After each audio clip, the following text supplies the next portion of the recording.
Hey, what's up guys, aarava here, and welcome back to an episode of my F1 2019 career mode, episode number 117 today for the Hungarian Grand Prix in Season 6. If you guys did miss the previous one, then be sure to go check that one out before you see this one. Obviously, that was a bit of an odd episode, really, in the way we had to do things. The game crashed on us, and we had to, kind of work around that a little bit to keep things fair in the championship. So, of course, last time out, in the end, the official result was a DNF for myself, Lucas Weber, and Max Verstappen. So, all three of us in the championship fight, it would seem, had no advantage basically going off that. The game crashed if you didn't watch the episode, so that's why we did that. So effectively, last episode almost was like a lost race in that kind of way for us three, and it means it's all fair now, and the same as it ended at Britain going into the Hungarian Grand Prix. We've got a lot of wet weather on the way though. It seems like it might be raining the entire race weekend, so this might be a treacherous weekend. And if I was hoping to bounce back straight away from losing that German GP race as a whole, this Hungarian GP as a whole weekend might be quite difficult with rain quali and the race. So let's just see. We're gonna have to try and do the best job we can, at least because it's raining consistently over the course of the weekend. I will probably be setting the wings up a little bit higher, and so our car is already slow in a straight line. We may lose some even more straight line speed compared to the AI around us, but that might help us out majorly in Sector 2 to try and capitalize that and try and gain some pace that way. So let's go to Saturday and see how we do over one lap. We hope you're looking forward to today's qualifying in Hungary as much as we are. We think it's going to be a cracker. With the weather as it is today, Anthony Davidson, we have, to some extent, to throw the form book out of the window. Who do you see having the advantage on this slippery, unpredictable track surface? The trouble is, Crofty, they need to be thinking about the race tomorrow. You don't want to go jacking up the ride heights and piling on a few points of extra downforce that you're not going to want in the Grand Prix itself. The Parc Fermé regulations mean that you have to make that choice. The best thing the drivers can do is adapt with the tools they have available in the cockpit. Moving the brake bias forward will help stop the rear end slipping out under braking, and opening up the differential can really help tame the oversteer on corner exit. The drivers that can make best use of these techniques will have the best chance for success here today.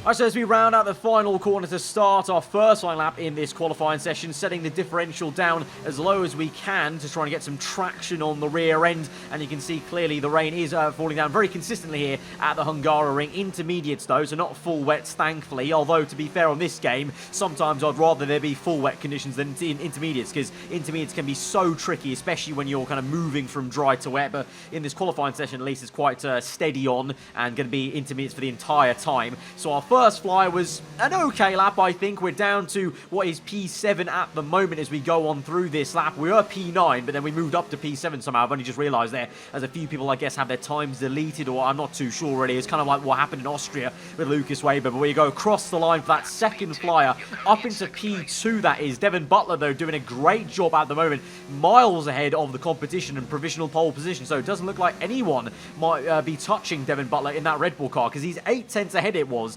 at the time. And as we go on to the third flyer, you can see here I've missed the cutoff completely, and so it's an absolute calamity for us in qualifying there. We finish up in P11, but look at that devastating pole lap there from Devin Butler, 8 tenths ahead of Lucas Weber for pole position. So that is the definition of dominating qualifying there. But our teammate Weber in second place, Verstappen up into P4 there on the grid. So it's a pretty bad day in the office for me in terms of, the first half of this weekend's done. We're already on the back foot here in P11. We're going to have to try and gain positions, and that's a lot easier said than done, because these conditions will probably be the same conditions we're met with on Sunday. So as I've stated in the past, I don't count myself as a very strong driver in the wet, although I will say I think if we actually did that third run in qualifying, I would have improved enough to go probably near to Verstappen or Weber, because the car was actually feeling pretty okay, because for once I'm not having to compromise my setup. I've set this car up for the wet conditions with higher wings. It's going to mean we're slower in a straight line like I mentioned, but it actually meant I was actually feeling pretty okay on those qualifying laps. Just a case of, unfortunately, didn't get that third run in, and the AI speed up all the time at the end of the session. So I actually think we do have the pace to maybe come back. I don't know by the time we get through the traffic and the overtakes where Weber's going to be, where Verstappen's going to be. If they're far too way up the roads, then it's going to be another pretty annoying race for us. So going to have to just try and do the best job we can, of course, and all guns blaze, I guess, in the opening laps to make sure we try and catch them as quickly as we can. So let's go to the grid and see how we do. It's always wonderful to come back to the lively Hungaroring. A popular destination this, nice and close to the beautiful city of Budapest, with some exciting racing to boot. Who can forget Michael Schumacher pushing his old teammate Rubens Barrichello up towards the pit wall in 2010, or those great races of 2014 and 2015 as well. The Hungaroring, it's like Monaco without the boats. 14 corners, 6 to the left and 8 to the right, and some very tricky corners to deal with. These rainy conditions out there aren't going to help either, so it's very likely we'll see a safety car or two during today's race.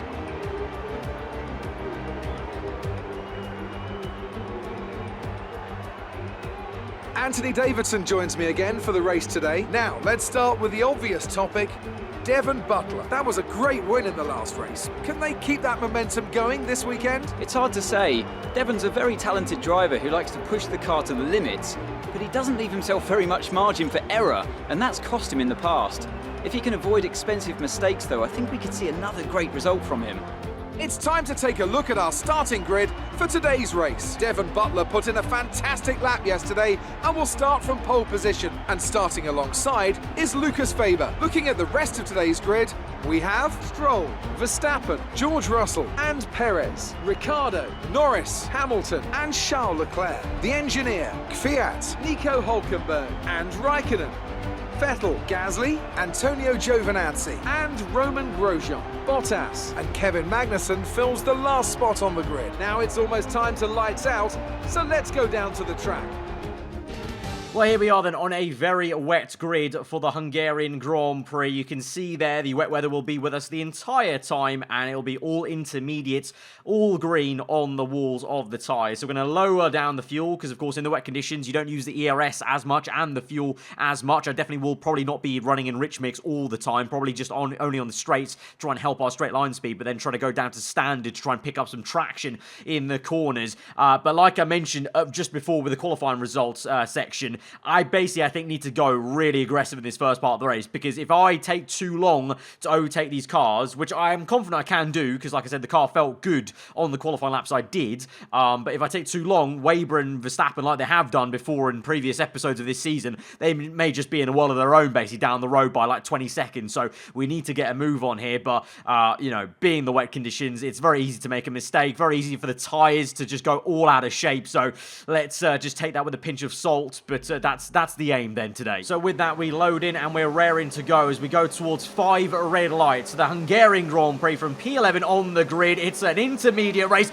4 lights are out and we're underway, and it's a gingerly start for everyone really as we go towards that long run to turn 1. Going to try and get a toe off Leclerc and try and send it down the inside here. We've got a lot of space to work with there, but you can see going in a little bit blind there. Couldn't even see Lando Norris's rear end, but we make a little bit of contact with Lewis Hamilton as we try and get the elbows out, as the air I love to pinch you into that apex. But we've got up into P9 then, side by side with Daniel Ricciardo trying to go the long way around there. Meanwhile, you've got Perez v Norris in the 2 McLarens. We're still having to fight Ricciardo on the entry to the next right-hander. He's still there. Can we get the power? A little bit more contact as our rear end stepped out, and we kind of went into him a little bit with the natural kind of way the car was just going down that hill, but we keep it through in a straight line to get up into P8 then, and Hamilton gets Ricciardo in the end as we now move to the end of that first lap. Having a look around the outside, Lando Norris, it's no, that's a very, very close shape there with Lando Norris. I lost the rear end, but we also made contact with Norris, and so now Hamilton's down my right to inside. Ricciardo's also sniffing around, so we lose 1 position there.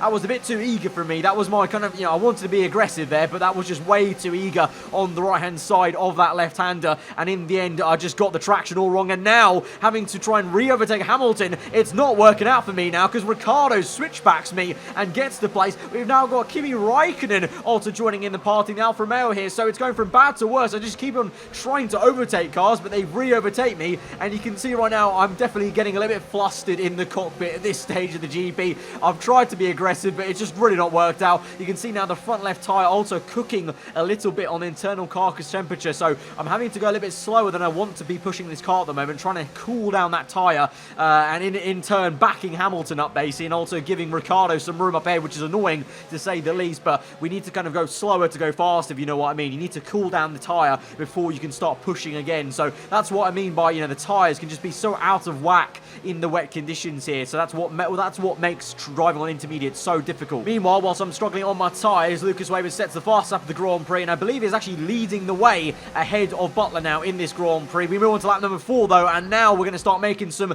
massive dive bombs and getting some progress here in the GP finally as we send one on Ricciardo in a very similar fashion to the way he sent it many times here at the Hungarian back in 2014, was it not? But Ricciardo did pinch us quite a fair bit. I don't know what the AI line and coding is at this circuit, and it's the same thing with China at turn 1. You're fully alongside there, completely. You've got nowhere to go, and they still start to pinch you into the apex for no apparent reason, and it either ends up in a crash, or, well, basically a very awkward overtake that was. But now we're on the back of Norris, who just hits the curb on the right. You saw there on the right-hand side, Norris hit the white curb, and now that's slowed him down. We send it to the inside. There's no contact made there, as I really tried to stop the car as early as I could to avoid any contact, and in the end, it's actually a very lovely overtake there on Lando Norris. Decent respect between us two to not make any contact into that chicane there. But for the first time in a long while, I've seen an AI make a massive mistake in the wet there, because Norris literally tapped that curb, and that's all that did it for him to slow him down up that crest, up that hill on the right-hander. Now we move on to lap number 7. We're on the back of Sergio Perez.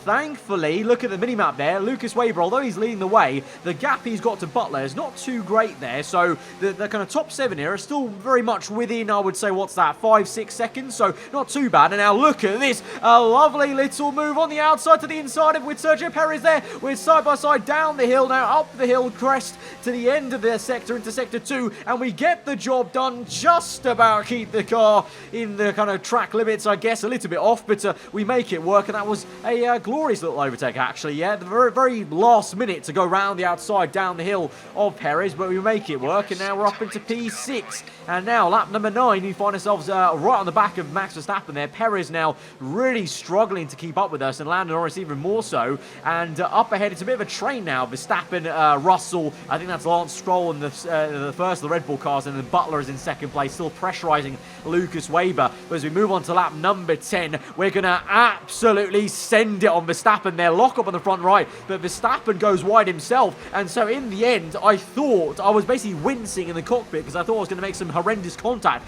with Verstappen whilst I locked up on the front right tyre. In the end, Verstappen also went wide, and so I actually made a pretty decent move up into P5 then. So making some progress finally now, and the car feels good. Actually, it feels really good in sectors 2 and sector 1, even though we don't have the straight line speed. Under braking, that dive bomb's working well for us, it would seem here. And now also up the road, I can see Butler is pressurising Weber to the point where now I can for the first time ever in this race, I can see Weber's name tag just about there. So we're definitely not out of contention of the race win, especially with the pace we've got there, setting purple lap times. And ahead of us, it's a bit of slow action as Stroll holds Russell at the apex on the crest of the left-hander. Up the hill now, we're looking around the outside of George Russell, so I don't know what happened there ahead because there was so much spray that I didn't see what occurred, but Russell for some reason very slow, and now we shoot it on the outside, and it's a gorgeous little move there up into P4 of the Hungarian GP, so making some great progress. And the guys there, I mean, look at how slow Weber's going in this section. I don't know if he's hit tyre wear, has he got a car issue, I'm not too sure. I've not been radioed for any car issue for sure, so it might just be tyre wear, because we're only about 5 laps away, I would say, from the pit stop window, so maybe this is my chance finally to have some sort of advantage in the wet conditions, because usually the AI is so consistent, but if they do hit tyre wear, they definitely can be susceptible to being overtaken and making some mistakes, and it definitely looks like Weber's been put under pressure massively by Devin Butler. And meanwhile, I almost cream into the back of Lance Stroll there into turn 1. Such is the kind of braking difference between myself and the Canadian right now. The confidence I have under braking is been the same since episode 1 of this season, which is very, very decent actually. Probably one of the best cars under braking that I've had to drive on this game so far. But at the moment here, still unable to find a way past Lance Stroll. But now look at it, it's again a third attempt at that massive dive. It's a bit of contact on the front wing, but Stroll comes back and it's fair play with him as there. We're going to have to go very easy on the throttle to make sure we're not getting the rear end stepping out. And now Russell comes in as well. And so Russell's on my right. Stroll tried to go on my left. I don't know what on earth went on behind me there, but I think there was a little bit of contact with the red car as well, and somehow Russell's now overtaken Stroll as well as Verstappen there as we now drift through into Sector 2. You can see the tyre wear is not too bad actually still on that 15, but look at the rear left tyre there. The internal carcass temperature now cooking a little bit to yellow, so it's another phase of this GP where I have to go slow to go quick. I need to slow down and cool down this rear tyre, try and catch back up to Butler and Weber. So by the time we get to lap number 17, I've done that. The tyre's now all fine, so I can start pushing again, but the gap's already been built to Butler, and Butler's still keeping Weber very honest. But at this stage, I thought, you know what, it's time for a pit stop. I think if I try and get an undercut on these guys, lap number 17, I could try and jump them both, potentially. The undercut could be that powerful around here, but then lo and behold, lap 17 comes, and Butler and Weber are in. So they ruined my entire plan. I mean, obviously, Weber has the first call. He's the first car on track, so fair enough, but you know, I wanted to come in for sure that lap. This was not an extra lap I wanted to do here, so I kind of gritted my teeth, went on for another lap, and now finally we're in for that pit stop here into another set of intermediate tyres that will see us through to the end of the Grand Prix, but unfortunately no undercut for us. I might even lose some time to Butler and Weber, maybe. Let's see, as we're still in first place as we go down the pit lane. Where on earth are Weber and Butler? They've been fighting so much that they slowed each other down. Let's see as we come out of the pit lane, and on the left, whoo, look how close that was to our front left tyre, as Weber was side by side with Butler for the race lead, and Weber holds off the Red Bull for the race lead of the Hungarian Grand Prix, but Butler was very close, you know, to that. As I come out of the pits then, this car feels a little bit odd right now on these new tyres. I don't know, it's raining a little bit less, so maybe the tyres aren't quite ready for these conditions where it's kind of almost towards dries, but as we go down the hill, we're massively slow for some reason, it would appear, and Russell is on the right and just breezes past us, and for some reason, even though the revs, well, there's no revs in the car, that we're in 6th gear, but the car wasn't getting any more speed. We're down at 150 miles per hour instead of what usually is like 180 or 190 up the hill. As we go through the last corner on towards lap 20, there is something massively wrong with the car. Look at it, the ERS has been drained, and Stroll has just walked past us as if we have an F2 engine in the car right now. Verstappen's on the outside. Something's wrong with this car. Something's massively wrong. The engine's not cooked. There's nothing wrong with the temperatures. It's not worn out. I don't know what's wrong right now. I'm trying to heat up the tyres if that's maybe an issue as well. But now Verstappen's down the inside, makes some contact there. The Dutchman loses a bit of his front wing, I think that is, trying to force a move on the inside because he's getting impatient here. Perez, meanwhile, is patient and waits for the straight. But look at him go. What's wrong with this car? Something's very bad. The engine just is kind of almost like in a power saving mode or in like a suppressed mode. I'm going to turn up the volume of the gameplay here a little bit, guys, for this next part and just listen to the engine. There are actually revs, and you can see on the bottom right the rev line. We're getting to the red line for all the gears up into about 6th gear, but even with the car revving up normally, it almost feels like it's just not getting that oomph. It's like we've lost ERS, or we've lost the turbo power, or we've just lost something, basically, because even though the gearbox is going through the motions, and in Sector 2 I'm actually okay, I'm keeping up with Perez, so in Sector 2 where the engine matters the least, I'm keeping up with him, but it's literally like I've got like a Honda, worse than a Honda engine from 15, like, I don't know what's going on. It's just very odd. Like, as we go through, like, you can hear it's revving up, but we've run out of ERS, so clearly something's wrong, because the ERS is running out like that. It usually doesn't run out like that usually, but it's running out much quicker because it's having to push so much harder to push the car forward because the car's not naturally going as quick as it should be. So the ERS is working overtime and deploying overtime, and so I'm running out of that as well. And I'm just so baffled. I've never had an issue like this at all. I've had before where the game is glitched and I've had it before where the game glitched and for some reason it kept the pit limiter on my car as I exited the pit lane. I've had that at Hungary, actually. I think it was at the Hungarian GP, actually, in one of the previous videos, maybe a previous season of this career mode here. So I came into the pit lane to test the theory. You know, I came in. I'm now going to be down to what is last place here, pretty much, or 15th place, to test this. But there's no point because my car was already donezo. I was out of this GP anyway in terms of performance. But you can see here, no, it's not fixed it. So it's not the pit limiter. It's not the same glitch as the pit limiter glitch. I don't know what's gone on. It's literally like the engine's got into a suppress mode or a safety mode, and I can't do anything. I mean, how Renault is that, really? Because we've seen so many times the Renault power unit have issues in the modern era of Formula 1, and so there's nothing left to do for me here in this Grand Prix. I may as well just retire. I'm in last place now because I tried the pit lane thing twice to try and see if it would, you know, unglitch a pit limiter that was still on, but it clearly isn't a pit limiter glitch. So I don't know. I guess we chalk this one up as a very unfortunate natural occurrence of my engine going into a power save mode or what. I don't know. All I know is there's going to be a massive debrief back at the factory, and there's going to be some pretty harsh words for the guys back at the Renault Power Unit factory, because this is just a calamity for me. I've retired from this Grand Prix, and that's it. That's my race over. Brilliant stuff from Red Bull today. What a superb victory. Tell me, Ant, how did they manage to achieve this win? Well, I think it was clear what the main contributing factor out on the track was today: speed. I know it sounds like an obvious thing to say, Crofty, but fast cars win races, and we saw that today with our winner. Red Bull are our winners today after showcasing some incredible driving. There's been a huge push from them lately to stay competitive with the other teams, and they're certainly proving themselves.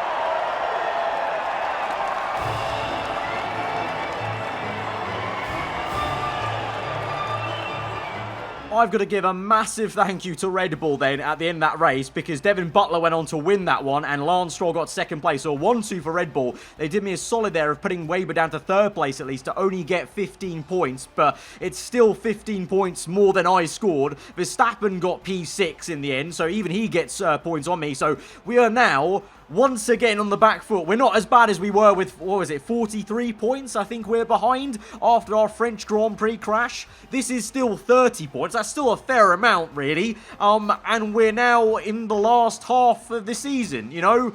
So once again, it's not as bad as it was after France, of course, but we're in trouble again. We need to now, again, go on and probably definitely try and go for the win at the Belgium Grand Prix and Italy, which is going to be very difficult with both circuits, because both circuits you need straight line speed, which this car does not have anyway. We're going to have to really compromise our front wings for the next two episodes for sure. But this is honestly one of the most difficult career mode seasons I've had in memory, because no matter what I do, Weber and Verstappen are just getting points on me constantly. They're getting good luck, or they're just outright out-racing me. And when I have races where I'm out-racing them, or I'm looking to, I get hit with some bad luck like this. So, yeah, this is, we got to get our heads down. Again, still, this entire season is going to be such a grind. This will go down to the wire. This is guaranteed to go down to the wire with the way it's going, because I'm not going to go down without a fight, but at the way it's going, Weber and Verstappen just keep on getting points on me. So, there we have it. A very peculiar Hungarian Grand Prix. My word, is this definitely one of the hardest seasons I've had in a career mode ever on F1. So guys, if you did enjoy the episode nonetheless, then be sure to hit the like button. Let me know what you thought in the comments below. If you're new around here, then do get subscribed for weekly Formula 1 content. I've been aarava, and I will see you guys next time.